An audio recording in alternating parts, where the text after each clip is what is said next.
The warm, amber glow of the oil lamps did little to chase away the chill that had settled into the small church of Redemption Creek, Colorado, in the autumn of 1878.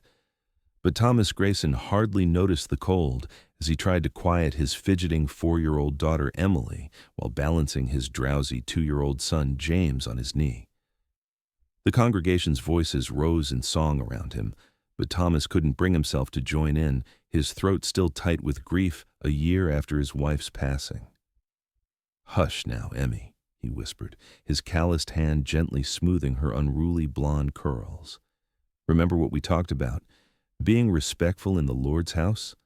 Emily's bottom lip jutted out stubbornly, but she nodded and stopped kicking the pew in front of them. Thomas sighed with relief, adjusting James, who had finally drifted off to sleep against his chest. The familiar weight of his son brought both comfort and an aching reminder of all he'd lost. The rancher's life was hard enough with a partner.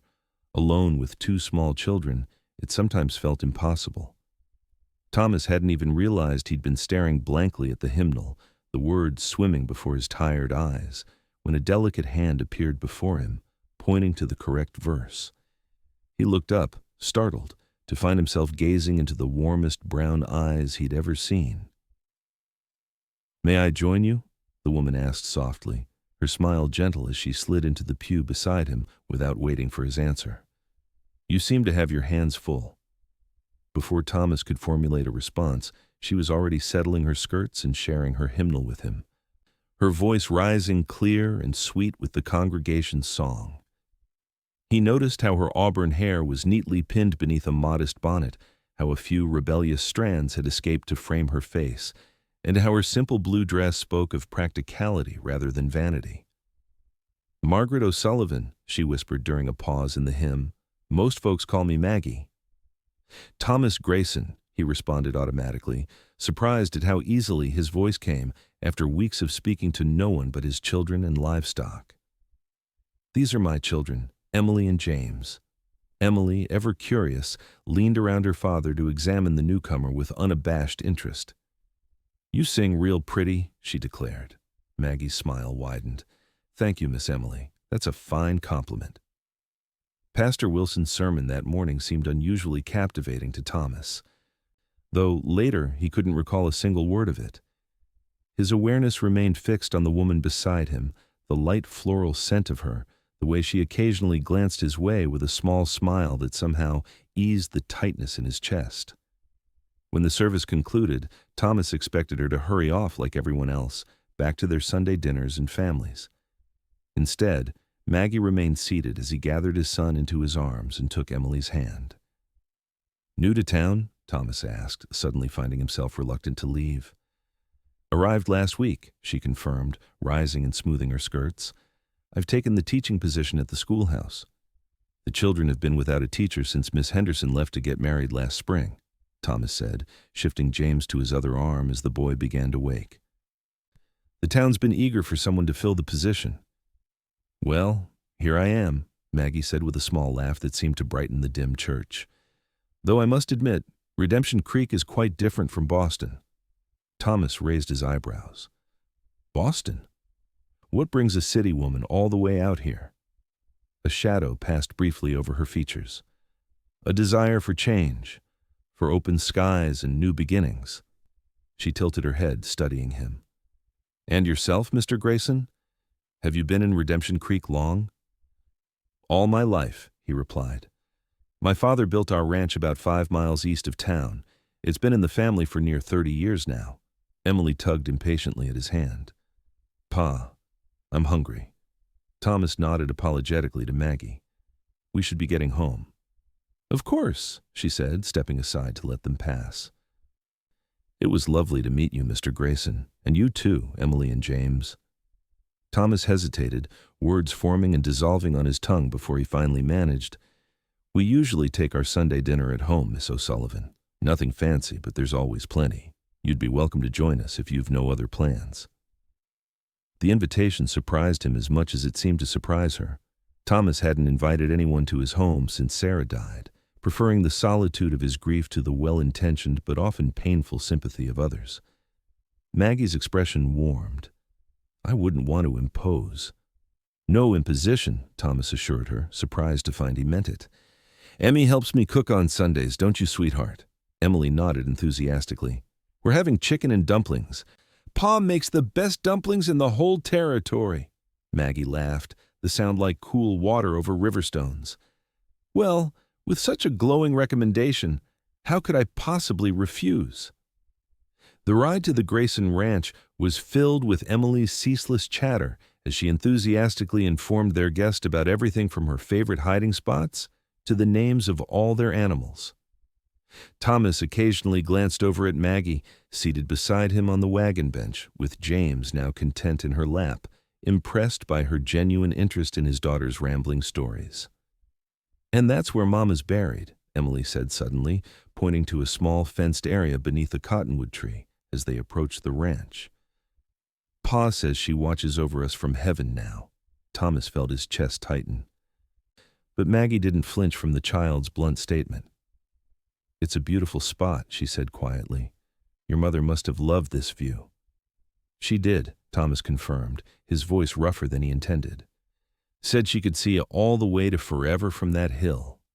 The ranch itself was modest but well-maintained, a sturdy two-story house with a wide porch, a large barn, and several outbuildings spread across the property. Cattle grazed in the distance, and a small vegetable garden thrived near the house. It's lovely, Maggie said as Thomas helped her down from the wagon. You've built something wonderful here, Mr. Grayson. Thomas, please, he said, surprising himself again. If you're going to eat my dumplings, I reckon we can dispense with formalities. Her smile was warm. Thomas, then, and I'm Maggie. Inside the house, Thomas was suddenly acutely aware of its shortcomings. The furniture was sturdy but plain, the floors swept but worn. And though he tried to keep things tidy, there was no disguising that the feminine touch had been absent for some time. But if Maggie noticed any of this, she gave no indication. Instead, she immediately made herself useful, helping Emily set the table while Thomas tended to the meal he'd started before church. Your home is so warm, she commented, accepting the apron he offered her. It feels lived in and loved. Thomas looked around the kitchen at the height marks penciled on the doorframe, the children's drawings tacked to the walls, the well-used cookware hanging from hooks, and for the first time in months, he saw it through new eyes. Sarah, my wife, she made it that way, he said, stirring the pot of stew. I've tried to keep it going for the children's sake. Maggie laid a gentle hand on his arm. You've done well, Thomas. Truly. The simple meal became something special that afternoon. Emily proudly helped serve, James babbled happily from his high chair, and conversation flowed easily between Thomas and Maggie. He learned she was 24, had taught in Boston for 3 years, and had come west seeking adventure and independence after the death of her parents. My father was a professor, she explained, helping herself to seconds of the dumplings that had indeed lived up to Emily's praise. He believed women deserved education same as men. Quite progressive for his time. And your mother supported this? Thomas asked, genuinely curious. Maggie nodded. She was a teacher herself until she married. She taught me at home before I ever set foot in a schoolroom. Her expression grew wistful. They both caught the influenza last winter. Within a week they were gone. I'm sorry, Thomas said softly, understanding the grief that shadowed her eyes. Sarah took fever after James was born. The doctor said there was nothing to be done.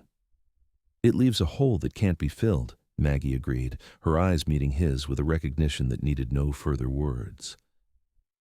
After dinner, as Thomas washed dishes and Maggie dried them, Emily and James played quietly in the corner of the kitchen.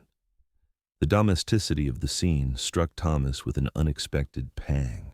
How long had it been since his kitchen had held laughter and easy conversation? The school term starts tomorrow, Maggie said, carefully placing a dried plate on the shelf. I must admit I'm a bit nervous.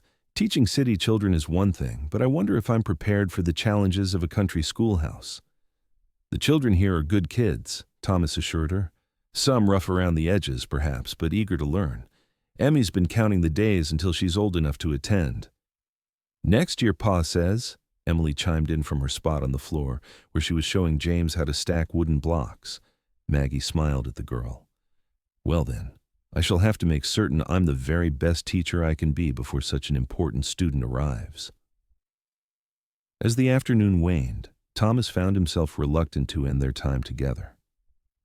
When Maggie mentioned she should return to town before dark, he surprised himself by offering, "I could ride in with you tomorrow morning. Show you the way to the schoolhouse." "That's very kind," she said, "but I wouldn't want to take you away from your work." "I need to go into town anyway," he lied, then quickly amended, "Well, not urgently, but there are supplies we could use, and I'm sure the children would enjoy the outing." "Then I'd be grateful for the company," Maggie said, her eyes twinkling as if she'd seen through his hasty fabrication. Thomas hitched the wagon again as the sun began its descent, and they rode back to town in comfortable conversation.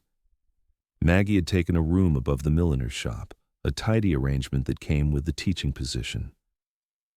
"Until tomorrow, then," she said as he helped her down from the wagon in front of the shop. "Until tomorrow," Thomas agreed, his hat in his hands. Emily leaned precariously over the side of the wagon. "Will you come for dinner again, Miss Maggie?" "Emily," Thomas admonished gently, "Miss O'Sullivan may have other plans." "I'd love to visit again sometime," Maggie assured the child, then glanced at Thomas with a smile that warmed him more thoroughly than any fire could have. "If the invitation remains open." "Always," he said, the word escaping before he could consider its implications. That night, after putting the children to bed, Thomas sat on his porch and watched the stars emerge. For the first time in a year, the silence around him felt less like a shroud and more like a pause, as if the world were holding its breath, waiting for something new to begin. Thomas kept his word, arriving at the milliner's shop early the next morning with Emily and James cleaned and dressed in their best clothes. Maggie emerged wearing a sensible dark green dress, her hair neatly pinned beneath a modest hat, a stack of books cradled in her arms. "You look like a real teacher," Emily declared approvingly from her perch in the wagon. Maggie laughed. "Why, thank you, Miss Emily, and you look like a proper young lady today." The schoolhouse sat at the edge of town, a simple white clapboard building with a small bell tower. Several children were already gathered in the yard, eyeing the wagon with undisguised curiosity as Thomas helped Maggie down. "New teacher's mighty pretty," Thomas overheard one boy whisper to another. "And likely strict as winter," his friend replied. "Look at them books she's carrying." Maggie must have heard them too, for her lips quirked in a suppressed smile as she straightened her shoulders and approached the gathering students. "Good morning," she called, her voice clear and confident. "I'm Miss O'Sullivan, your new teacher. I look forward to learning all your names once we're inside." The children shuffled their feet, some looking apprehensive, others curious. A tall boy near the back crossed his arms and muttered something Thomas couldn't hear, but the defiant tilt of his chin spoke volumes. "Would you like me to help you get settled?" Thomas offered quietly.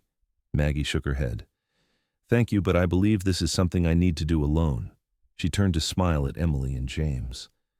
"Perhaps you could bring them to visit me after school someday soon." "I'd like that," Thomas said, reluctantly climbing back into his wagon. "Good luck today." "Thank you," she said, then with a deep breath, turned back to her waiting pupils. "Now then, shall we begin our school year?" Thomas lingered in town longer than necessary that day, finding excuses to delay his return to the ranch. He replenished supplies they didn't strictly need, had the blacksmith check horseshoes that weren't yet worn, and even stopped at the barber for a trim he could have postponed another month. By mid-afternoon, his delaying tactics exhausted, Thomas found himself walking past the schoolhouse again. The windows were open to the mild September air, and Maggie's voice drifted out, strong and animated, as she read what sounded like a passage from a history book. He paused, listening to the clear, measured cadence of her words. When the final bell rang and children began pouring from the schoolhouse, Thomas pretended to be passing by coincidentally. Maggie appeared in the doorway, looking tired but pleased as she bid farewell to each student by name. Her face brightened when she spotted him. "Thomas, what a pleasant surprise." "Just happened to be in town," he said, removing his hat. "Thought I might offer you a ride back if you're finished for the day." "That's very kind," she said. "I just need to gather my things." Inside the schoolhouse, Thomas noticed the careful organization of books and materials, the fresh chalk lines on the board, the vase of wildflowers on her desk. "How was your first day?" he asked, leaning against a desk that seemed impossibly small for adult use. Maggie exhaled deeply. "Challenging, rewarding, exhausting." She smiled ruefully. "The Donovan boy, Michael, seems determined to test my patience at every turn, and the Miller twins can barely read despite being 10 years old. But Martha Johnson has a remarkable mind for mathematics, and young Robert White recited a poem he wrote that nearly brought tears to my eyes." Thomas found himself smiling at her enthusiasm. "Sounds like you've already gotten to know them well." "It's my job to understand each child," she said simply, gathering her books. "How else can I teach them properly?" On the ride back to town, Maggie shared more stories from her first day, her hands animated as she described her plans for the coming term. Thomas found himself offering suggestions about which families might need extra patience or understanding, which children worked better with practical tasks than book learning. "You know them all so well," Maggie observed. Thomas shrugged. "Small town. Everyone knows everyone's business, for better or worse." "And what do they know of Thomas Grayson?" she asked, her tone light but her eyes curious. He considered the question carefully. "That I keep to myself since Sarah passed, that I raise decent cattle and love my children, that I'm not much for town gatherings anymore." He hesitated. "That I was lucky once and lost it." Maggie's hand came to rest lightly on his arm. "Perhaps luck isn't finished with you yet." The touch lingered only a moment before she withdrew her hand, but Thomas felt its warmth long after they'd said their goodbyes and he'd returned to the ranch. Over the following weeks, a pattern developed. Thomas found reasons to visit town more frequently than he had in the entire previous year. Sometimes he brought the children, sometimes he came alone. Often, he timed his visits to coincide with the end of the school day, offering Maggie rides or assistance carrying supplies. She became a regular Sunday dinner guest at the ranch, her presence bringing a lightness to the house that had been missing for too long. Emily adored her unreservedly, while James, initially shy, soon took to climbing into her lap whenever she visited, bringing her his treasured wooden animals to admire. Thomas found himself looking forward to these Sundays with an eagerness that both exhilarated and frightened him. He began taking more care with his appearance, making sure his shirts were properly pressed and his beard neatly trimmed. He even had Elena Rodriguez, who came to help with laundry once a week, teach him how to make apple pie, Maggie's favorite. October brought cooler temperatures and the vibrant transformation of aspen leaves to gold. One Sunday, after dinner, Thomas suggested a walk to show Maggie the best view of the autumn colors. Emily insisted on coming along, running ahead on the path that led up the gentle slope behind the house. "Your daughter has boundless energy," Maggie commented, smiling as Emily darted back and forth, collecting particularly beautiful leaves. "Sarah used to say she was born running," Thomas agreed. James, who had fallen asleep after dinner, remained at the house under Elena's watchful eye. They reached the top of the hill, where a natural clearing offered a breathtaking panorama of the valley below. The aspen groves shimmered in patches of gold against the darker evergreens, and the distant mountains stood sharp and clear against the blue October sky. "Oh," Maggie breathed, turning slowly to take in the view. "It's magnificent." Thomas watched her face, finding her wonder more captivating than the landscape. "Worth the climb?" "Worth coming all the way from Boston," she replied with a smile. Emily had wandered a short distance away, absorbed in constructing some sort of leaf arrangement. Thomas found himself alone with Maggie in a way they rarely were, and suddenly aware of how close they stood.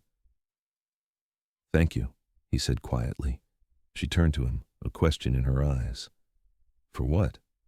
"For bringing something back to this place, to us." He gestured vaguely toward Emily, toward the house below.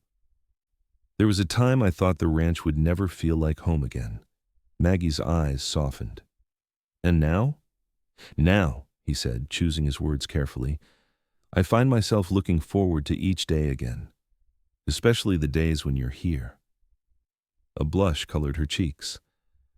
I look forward to those days too. The moment stretched between them, full of unspoken possibilities. Thomas found himself wondering what it would be like to close the distance between them, to touch her sun-warmed cheek, to discover if her lips were as soft as they looked. But before he could gather his courage, Emily came running back, proudly displaying her leaf collection, and the moment passed. That evening, as Thomas drove Maggie back to town in the gathering dusk, a comfortable silence settled between them. As they approached the milliner's shop, Maggie turned to him. The Harvest Festival is next weekend, she said. The school children are performing a short play I've been helping them rehearse. I heard about that. The whole town's talking about it. Would you come? She asked, a hint of uncertainty in her voice. You and the children, I mean. It would mean a lot to me to have you there. Thomas felt a warmth spread through his chest at the simple request. We wouldn't miss it. The Harvest Festival transformed Redemption Creek's main street into a celebration of autumn bounty. Tables overflowed with pies, preserves, and fresh produce. Children ran between games and candy stalls, and lanterns hung from ropes strung between buildings, ready to illuminate the evening festivities. Thomas arrived with Emily and James early in the afternoon, immediately searching the crowds for a glimpse of Maggie. They found her behind the schoolhouse, helping a group of nervous children into costumes. Miss Maggie, Emily called, breaking free from Thomas's grasp to rush toward her favorite person. Maggie looked up, her face lighting with pleasure. Emily, James, Thomas, you came. Promised we would, Thomas said, his hat in his hands. Looks like you have your hands full. Last-minute jitters, Maggie confirmed, smoothing the feather headdress of a small boy dressed as a turkey. The performance isn't for another hour, but... Miss O'Sullivan, a panicked voice called from inside the schoolhouse. Lily's crying and says she won't go on stage, Maggie sighed. Duty calls. I'll find you after the performance. We'll be watching from the front row, Thomas promised. The children's play, a somewhat disjointed but enthusiastic retelling of the first Thanksgiving, was received with generous applause from the townsfolk. Even Michael Donovan, the troublemaker of the class, performed his lines as Chief Massasoit with unexpected dignity. Afterward, Maggie found Thomas and the children by the apple bobbing station, where Emily was determinedly trying to capture a floating apple with her teeth. Your students did you proud, Thomas told her, noting the glow of satisfaction on her face. They worked so hard, she agreed, even Michael, though he'd never admit it. They spent the remainder of the afternoon enjoying the festival together, moving from one activity to another. Thomas won a shooting contest and gallantly presented Maggie with the prize, a hand-carved wooden box. James fell asleep in Thomas's arms as the day waned, while Emily insisted on staying awake for the dancing that would begin after sundown. When the fiddle music started and couples began to gather in the cleared area before the makeshift stage, Thomas found himself suddenly nervous. Would you care to dance? He asked Maggie, his mouth unexpectedly dry. She hesitated, glancing at James asleep against his shoulder. What about the children? I can watch James, Pa, Emily volunteered immediately, clearly understanding the importance of the moment even at her young age. I'm a good helper. Thomas carefully transferred his sleeping son to a bench, arranging him so he wouldn't roll off, and let Emily sit proudly beside her brother. We won't be far, he assured her, then turned to offer his arm to Maggie. The music was lively, a reel that had couples spinning and laughing across the dance floor. Thomas hadn't danced since before Sarah's death, but his body remembered the steps, and Maggie moved with natural grace. Her hand felt small and warm in his, her waist narrow beneath his other palm. The lantern light caught in her hair as they turned, giving her an ethereal glow that took his breath away. You're staring, Mr. Grayson, she teased as they came together after a turn. Can't help it, Miss O'Sullivan, he replied honestly. You're the prettiest sight at the festival. Her cheeks colored, but she held his gaze, something new and tender in her eyes. Careful, or you'll turn a schoolteacher's head with such talk. Maybe that's my intention, he said softly, surprising himself with his boldness. The reel ended too soon, and a slower waltz began. Thomas drew Maggie closer, their bodies moving in perfect harmony as they circled the dance floor.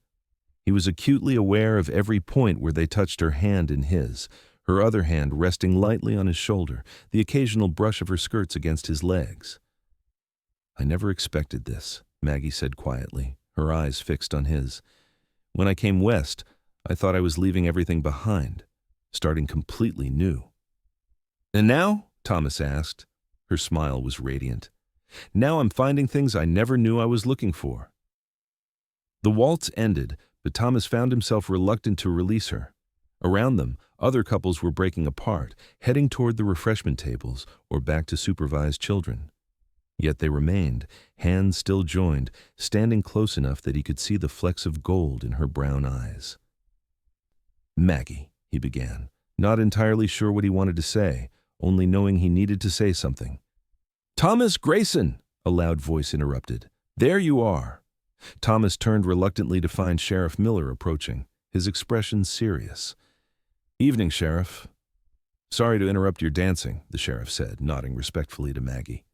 "Miss O'Sullivan, but I need a word with Thomas here." "Is something wrong?" Thomas asked, reluctantly releasing Maggie's hand. The sheriff glanced meaningfully at Maggie, then back at Thomas. "It's about the Carson situation. Mind stepping aside for a moment?" Thomas had been having disputes with his neighbor, Elijah Carson, over water rights for months, but he couldn't imagine what would be so urgent it required the sheriff's intervention during the festival. "Of course," he said, then turned apologetically to Maggie. "Would you mind checking on the children? I'll be back shortly." "Not at all," she assured him, though he noticed the slight furrow of concern between her brows. Thomas followed Sheriff Miller away from the dancers, around the corner of the mercantile where they could speak privately. "What's happened with Carson?" Thomas asked, immediately concerned. "Has he blocked the creek again?" Sheriff Miller shook his head. "Nothing's happened with Carson. That was just an excuse to get you alone." He looked uncharacteristically uncomfortable. "It's about Miss O'Sullivan." Thomas felt a chill that had nothing to do with the evening air. "What about her?" "Got a telegram today from the sheriff in Boston," Miller explained, pulling a folded paper from his pocket. "They've been looking for her. Seems she left under unusual circumstances." "What are you saying?" Thomas demanded, fighting a surge of protectiveness. Sheriff Miller sighed heavily.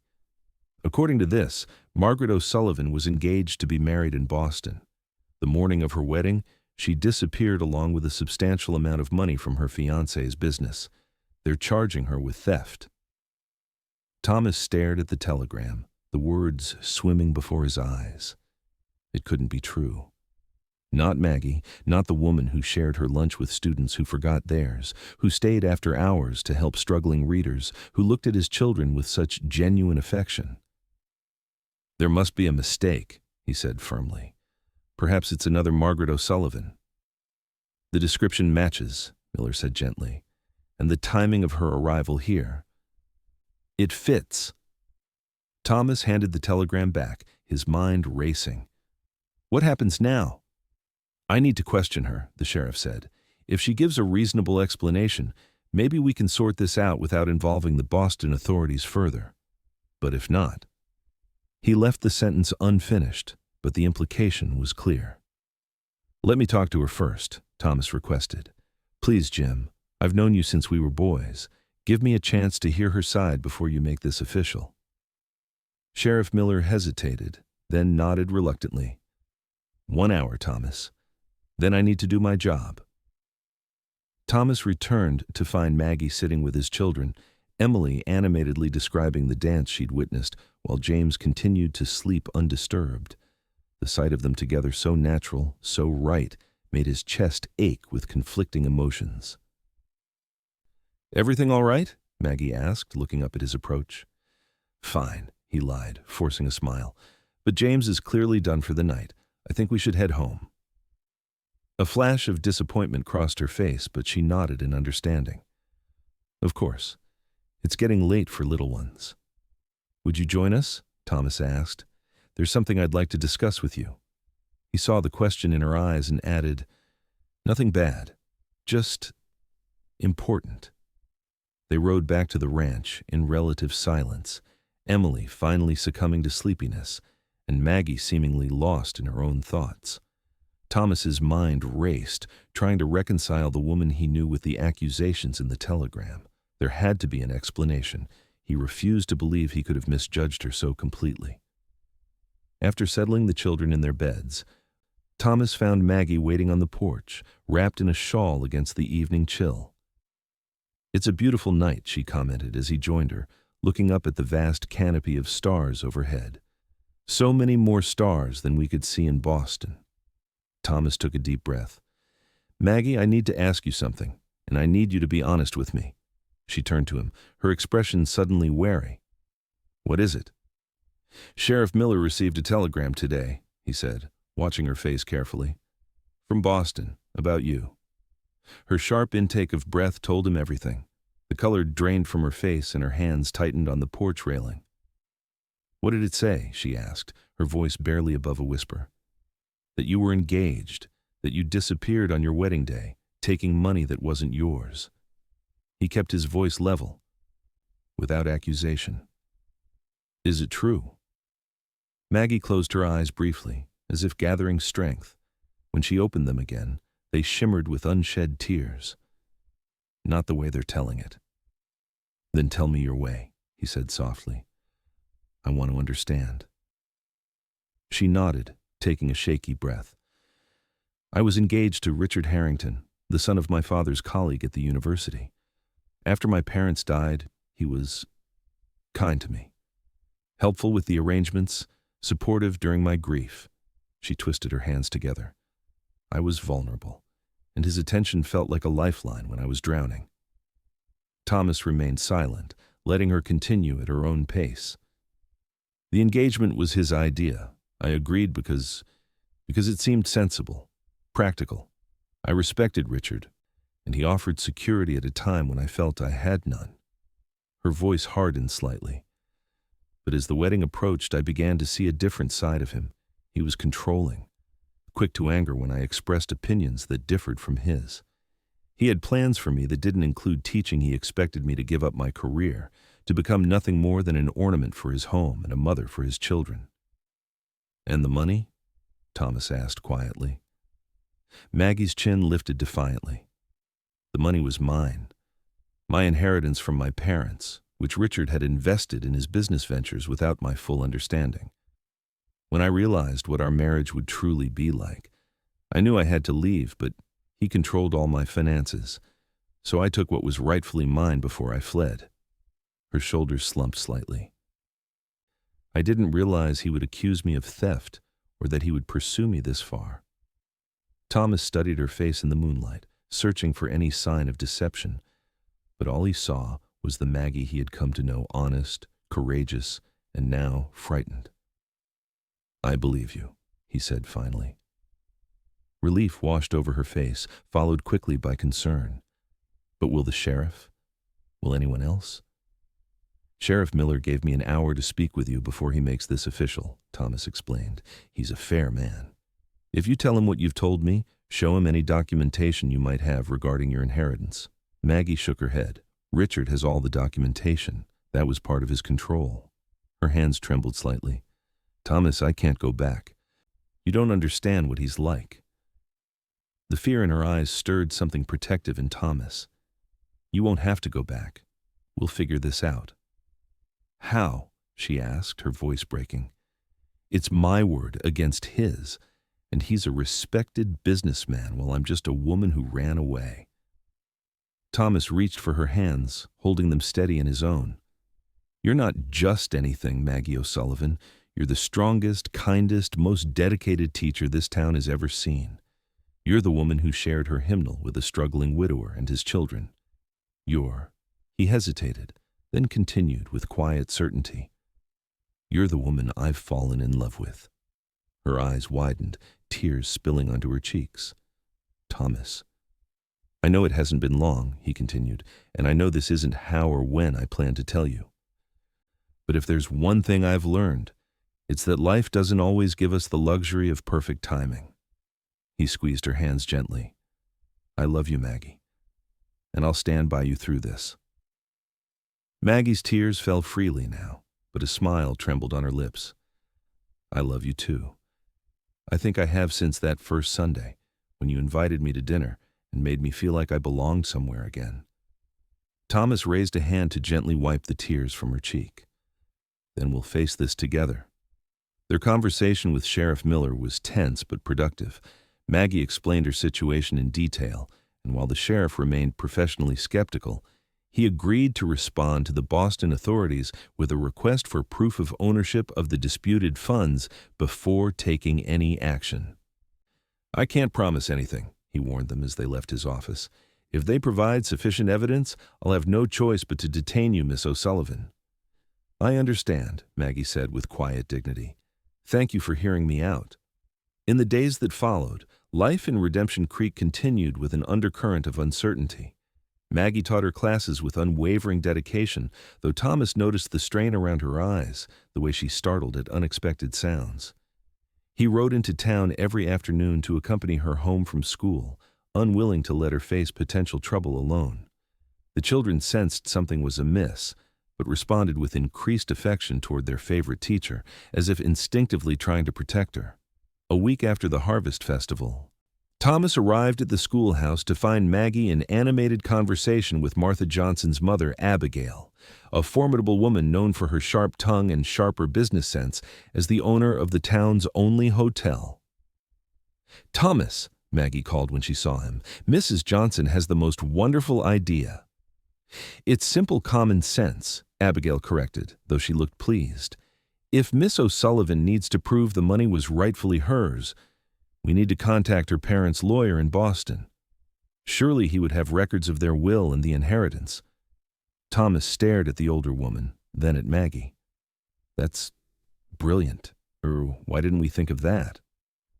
"Because you're both too wrapped up in mooning over each other to think clearly," Abigail said bluntly, though her eyes twinkled.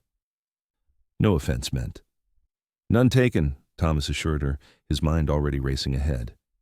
"Do you remember your parents' lawyer's name, Maggie?" "Mr. Hathaway," she said immediately. "Jonathan Hathaway. His office was on Tremont Street." "I'll send a telegram today," Abigail declared. "My sister's husband works for a law firm in Boston.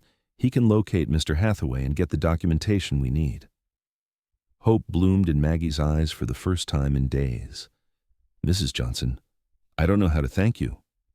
"You can thank me by continuing to teach my Martha," Abigail said firmly. "That girl's never shown interest in learning until you came along. Now she's talking about becoming a teacher herself someday." The waiting was difficult.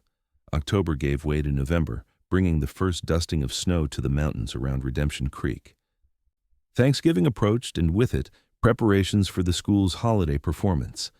Maggie threw herself into these preparations with characteristic thoroughness, perhaps seeking distraction from the uncertainty hanging over her future. Thomas supported her however he could, building simple props for the play, helping her rehearse lines with the students, and providing steady reassurance when anxiety threatened to overwhelm her. One evening in mid-November, after a particularly successful rehearsal, Thomas suggested a detour on their usual route to the ranch. "There's a place I'd like to show you," he said, guiding the wagon away from the main road and toward a rise overlooking the valley. "Another secret view?" Maggie asked, smiling. "Something like that," he replied mysteriously. They crested the hill just as the sun was beginning to set, painting the sky in spectacular shades of orange and pink. Before them stood the frame of a new cabin, its structure complete, but walls not yet finished. Maggie looked at Thomas in confusion. "What is this?" "A beginning," he said simply, helping her down from the wagon. "I started building it after Sarah died. Thought I might need a place to escape sometimes when the memories in the house became too much." He took her hand, leading her toward the structure. "I stopped working on it for a long time, but lately I found myself thinking about it differently." Maggie ran her hand along one of the sturdy beams. "It has a beautiful view." "It does," Thomas agreed, watching her rather than the scenery. "I thought, if things work out with the situation in Boston, if you wanted to stay in Redemption Creek permanently." She turned to face him, her eyes wide with understanding. Thomas took a deep breath. I know it's not much yet, but it could be a home, Maggie. Our home. Yours and mine and the children's. Thomas, she whispered, her voice catching. Are you asking? He nodded, suddenly nervous despite the love he saw in her eyes. I'm asking if you'd consider being my wife, being a mother to Emily and James, building a life here with me. Maggie's smile was radiant through her tears. Yes, she said simply. Yes to all of it. Thomas gathered her into his arms, his heart so full it seemed impossible it could be contained within his chest. When their lips finally met, it felt like coming home to a place he'd never been before, both familiar and thrillingly new. They agreed to keep their engagement private until Maggie's situation was resolved, but fate had other plans. The following Sunday in church, Emily announced to Pastor Wilson in a voice that carried clearly through the quiet sanctuary that Miss Maggie is going to be my new mama soon. The news spread through Redemption Creek with predictable speed. By Monday afternoon, the schoolhouse was filled with flowers from well-wishers, and several mothers had already approached Maggie about contributing to a wedding quilt. Thomas worried the attention might make Maggie uncomfortable given her precarious situation, but she embraced it with surprising serenity. These people know me now, she explained when he expressed his concern. Not the version of me Richard wants them to believe in, but the real me. That matters more than you can imagine. The telegram they had been waiting for arrived the week of Thanksgiving. Thomas was at the ranch when Sheriff Miller rode out personally to deliver the news. It's good, the sheriff said without preamble, handing Thomas the paper. Hathaway confirmed everything. The O'Sullivan estate left approximately $5,000 to their daughter with no conditions. According to the lawyer, this Harrington fellow was named as executor, but had no legal claim to the funds. Thomas felt a weight lift from his chest. So Maggie is cleared. Completely, Miller confirmed. I've already sent a response to Boston explaining the situation. Harrington might still contest it, but legally, he doesn't have a leg to stand on. Thomas couldn't wait to share the news. He saddled his fastest horse and rode to town immediately, leaving Elena to watch the children. He found Maggie in the schoolhouse, working late as usual, her head bent over student essays.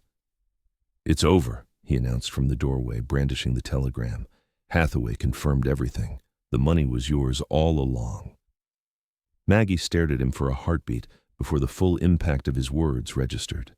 Then she was on her feet, rushing into his open arms, laughing and crying simultaneously. I can't believe it, she gasped between sobs of relief. I've been living under this shadow for so long. Thomas held her tightly, feeling her trembling subside as the reality of her freedom sank in. You never have to look over your shoulder again, he promised. This is your home now. These are your people. She pulled back slightly to look into his eyes. And you're my family. Almost, he corrected with a smile. There's still the small matter of a wedding to make it official. Their wedding took place on Christmas Eve, the church aglow with candles and fragrant with pine boughs. Emily served as a very proud flower girl, while James, now 3, carried the rings with solemn concentration. Pastor Wilson beamed as he pronounced them husband and wife, and the entire town turned out for the celebration that followed. Abigail Johnson had insisted on hosting the reception at her hotel, transforming the dining room into a winter wonderland of evergreens and silver decorations. Even Sheriff Miller let his usual gruff demeanor soften as he offered a toast to the newlyweds. To Thomas and Maggie Grayson, he said, raising his glass. Proof that sometimes the best gifts come when we least expect them. Later, as they danced their first waltz as husband and wife, Thomas marveled at how completely his life had transformed in just a few months. What are you thinking about? Maggie asked, noticing his contemplative expression. About how differently this day could have turned out, he admitted. If you hadn't sat beside me in church that Sunday, if you hadn't shared your hymnal with a struggling widower who couldn't find his place in the song. Maggie's smile was tender. I think some things are meant to be, Thomas. Call it fate or providence or simply good fortune. But I believe I was supposed to find you, to find Emily and James, to find this life. As the evening wore on, Emily eventually fell asleep in her new grandmother's arms, Abigail Johnson having unofficially adopted Maggie as a daughter, and by extension, the entire Grayson family. James had long since surrendered to slumber, curled up on a makeshift bed of coats in a corner. "I think it's time we took our children home," Maggie said softly, the words filling Thomas with indescribable joy. Our children. They spent their wedding night at the ranch, having decided that the cabin on the hill would be completed for spring, a project they would finish together. The children, excited by the day's events but exhausted, fell asleep almost immediately after arriving home. In the quiet of their bedroom, now truly theirs, Thomas took Maggie's hands in his. "I have something for you," he said, retrieving a small package from his drawer. Maggie unwrapped it carefully to reveal a leather-bound journal. "Open it," Thomas encouraged. Inside, on the first page, he had written, "To my wife, Maggie. May this be the first chapter of our story, a story of second chances, unexpected blessings, and a love that found us when we weren't looking. Forever yours." Thomas' tears filled Maggie's eyes as she traced his words with her fingertip. "It's perfect," she whispered. "I thought you might record our family's history," he explained, "for the children, and maybe someday for their children." Maggie set the journal aside and stepped into his embrace. "Our family's history," she repeated, savoring the words. "I like the sound of that." Spring arrived in a burst of wildflowers and new beginnings. The cabin on the hill was completed not as an escape, but as a symbol of their fresh start together. They didn't live there, preferring the ranch house with its established memories and room for growth, but they often picnicked on the cabin's porch, watching the sunset while the children played nearby. Maggie continued teaching, her classroom now filled with eager students who had blossomed under her guidance. In the afternoons, she returned to the ranch, where she helped Thomas with the accounts, tended the expanding vegetable garden, and filled the house with music and laughter. One evening in late April, as they sat on the porch watching Emily teach James how to catch fireflies, Maggie turned to Thomas with a secretive smile. "I have news," she said quietly. Something in her tone made his heart skip. "What kind of news?" Her hand drifted to rest on her stomach. "The kind that means we might need to add another bedroom to the house by winter." Thomas stared at her, joy spreading through him like wildfire. "Are you certain?" She nodded, her eyes shining. "Dr. Wilson confirmed it yesterday. We're going to have a baby, Thomas."